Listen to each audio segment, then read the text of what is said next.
YouTube? It is your boy Q Souls and I'm back with another video for you guys. Make sure, if you haven't done so already, please hit that subscribe button, ding the bell, because I have new videos dropping consistently and I promise you don't want to miss any of that.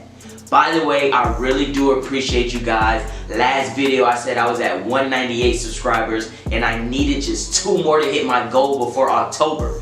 And thankfully, because of you, I hit that goal. I am now at 212, I believe. So we actually exceeded the goal. So pat yourselves on the back, give yourselves a round of applause. I really do appreciate it. And with that being said, you might as well just drop a like on this video. You already blessing your boy because y'all got me to 200, so you might as well help me again.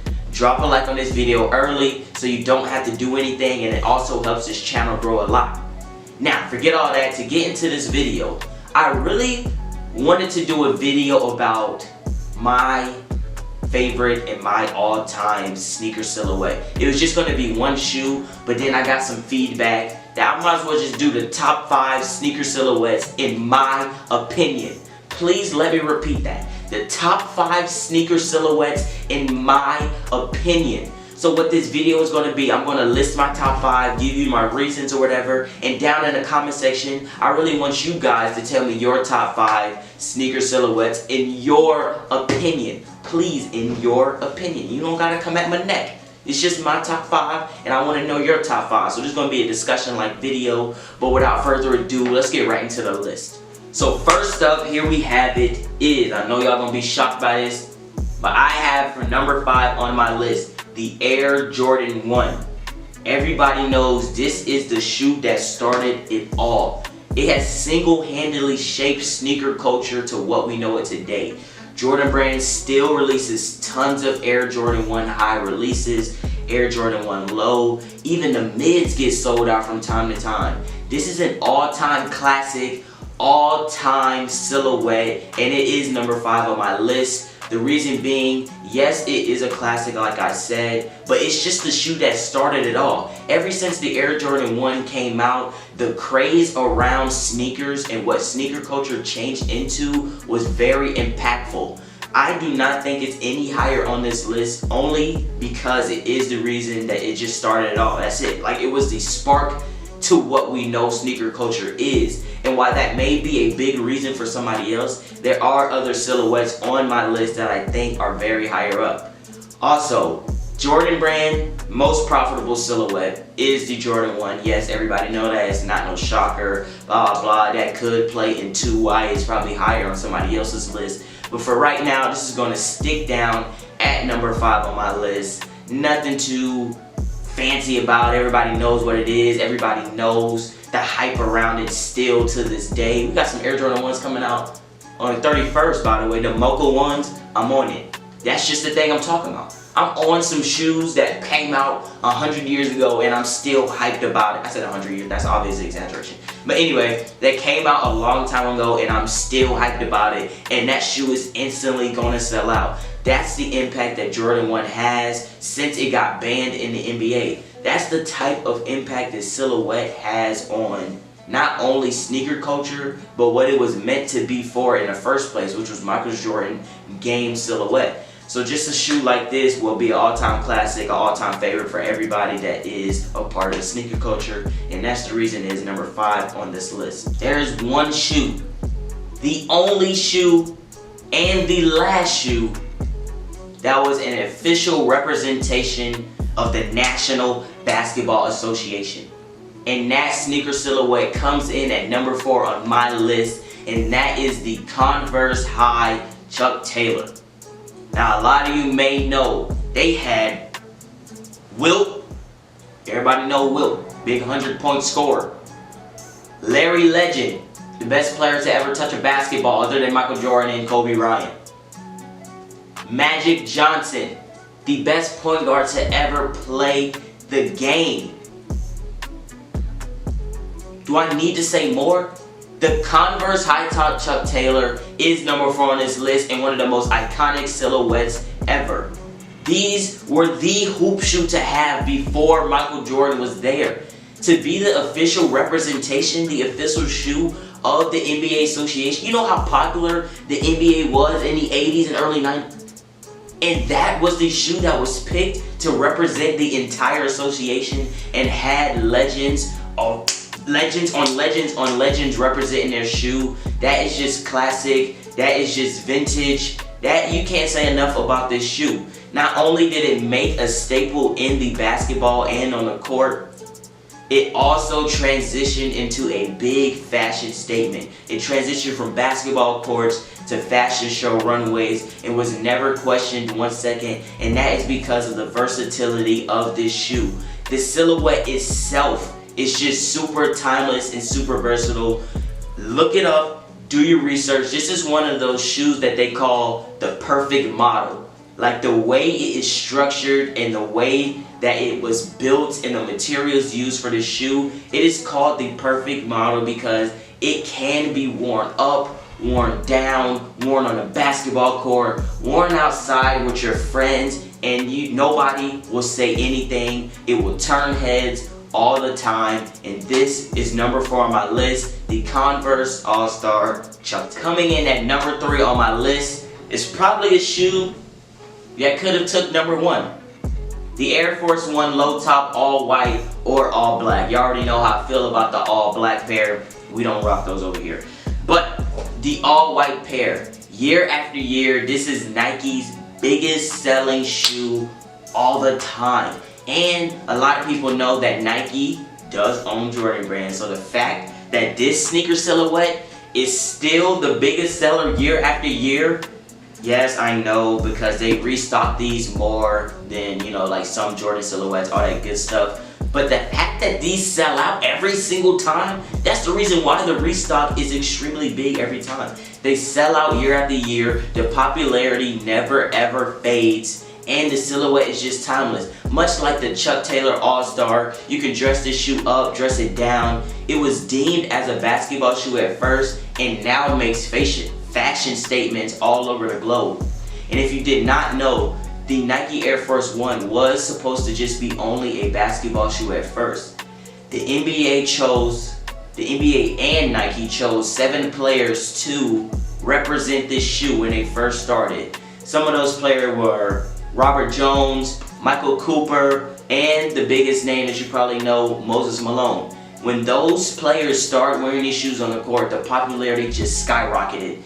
And that fact, for me personally, just puts that at number 3. The fact that just certain players can just shape a shoe and turn them into what the popularity is now. I can't even remember when Moses Malone played. I know it was before my time, but the fact that that shoe that he wore made it so popular during that time is still selling out to this day, year after year, and is Nike's biggest seller. Like, dude, there is no other argument that needs to be made. A lot of people talk about money talks, and when it comes to Nike, this is the highest revenue that is coming in for that brand. And if money talks so much, I don't need to talk no more, because the shoe do all the talking for itself. And that's number 3 on my list. Coming in at number 2 on my list may shock a few of you actually, because it is not a shoe like when I discuss with my friends that are sneakerheads, and when I actually put this on Twitter, not a lot of people put this shoe at all. But coming in at number 2 is the Air Jordan 3. And the reason I have this at number 2 is because, quick history lesson. We all know Air Jordan 1 sold out. It went 5 times what the owner of Nike wanted to make in his first quarter. It was banned from the NBA because of what they thought would happen, and it just sold out instantly everywhere since the release in 1984. And then you got the Air Jordan 2, the most underappreciated Jordan retro ever. The thing is with that shoe, after the Air Jordan 1, it did terrible. Sales were extremely low compared to the Air Jordan 1. The popularity of that shoe was down, plummeted with ease. And for that reason, Michael Jordan was this close to leaving Nike brand to go with the brand that he always rocked with all his life, which was Adidas. Now, Tinker Hatfield, my boy, thank God for you, man, came in and designed the Air Jordan 3. And the reason why I have this so high on my list, because I feel people don't appreciate what this shoe did for what the sneaker culture is now. Without Tinker Hatfield, without the Jordan 3, Michael Jordan was going to sign with Adidas in that summer. And if he would have signed with Adidas in that summer, there is no Air Jordan 4, iconic silhouette. There is no Air Jordan 5. There is no 6, 7, 8. There is none of that.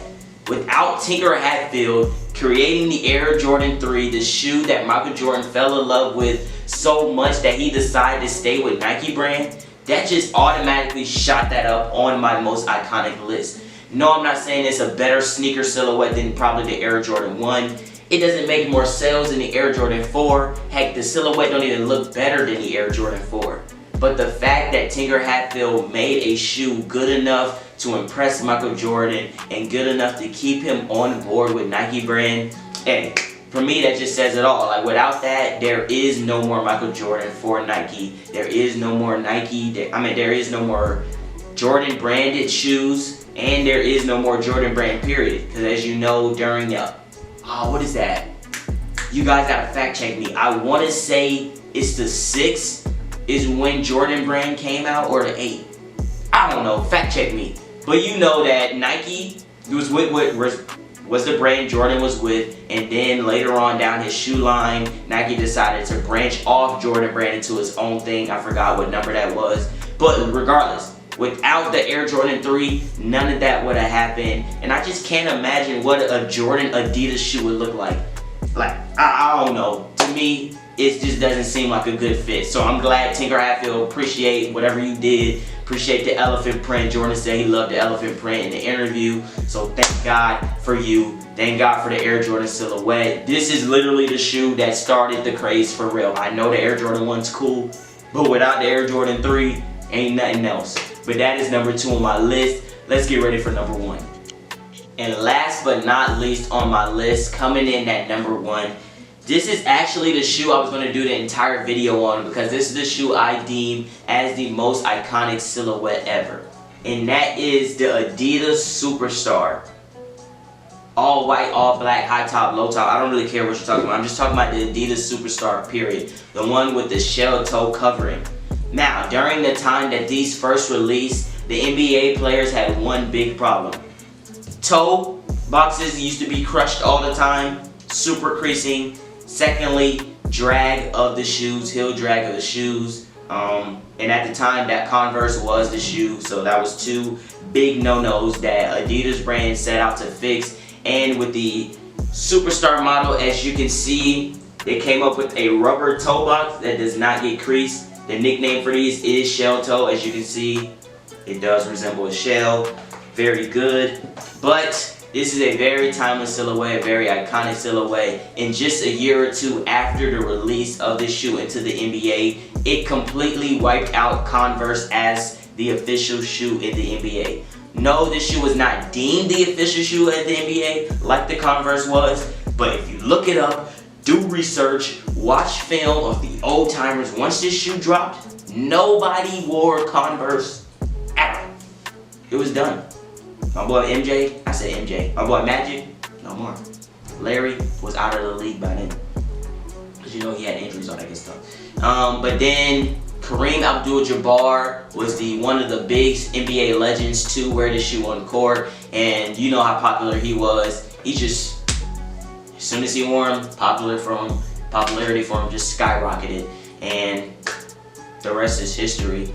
And a big fun fact that I like, not really a fun fact, but one big thing that really plays into what sneaker culture is today, and one big reason why I think this is number 1 on my list, is because of what Run DMC did with this shoe.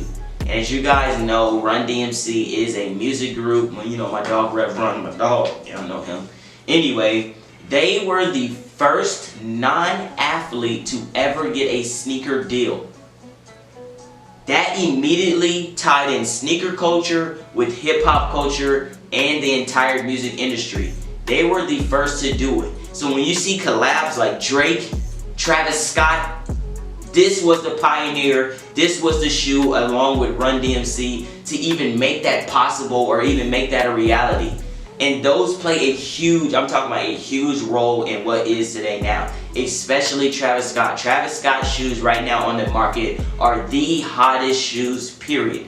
Every time he drops a shoe, every time he drops a collab with Nike, whether that is apparel or sneakers, they instantly sell out. The resale value is through the roof, and the popularity for them skyrockets every single drop he does. That would not be possible without the superstar model and without Run DMC. So the fact that they combine the music industry, especially hip hop, streetwear culture, fashion culture with this silhouette, like, that just makes it #1 on my list. It is what popped off sneaker culture, streetwear culture, and the music industry all in one. That's literally what we define sneaker culture as today. We would never describe the sneaker culture without saying anything about music. We would never describe the sneaker culture without naming an artist, a music artist. We would never describe sneaker culture without saying anything about the NBA or their use of on court. And this shoe literally has all three of them and took it to the next level. So that's why it is #1 on my list.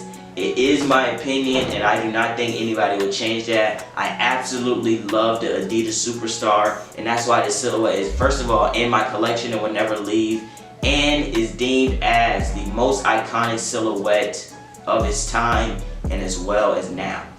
And that's going to wrap it up, my top 5 most iconic sneaker silhouettes of all time. Like I said in the beginning of the video, this is solely my opinion, so I do not mind any feedback, any comments in the section below.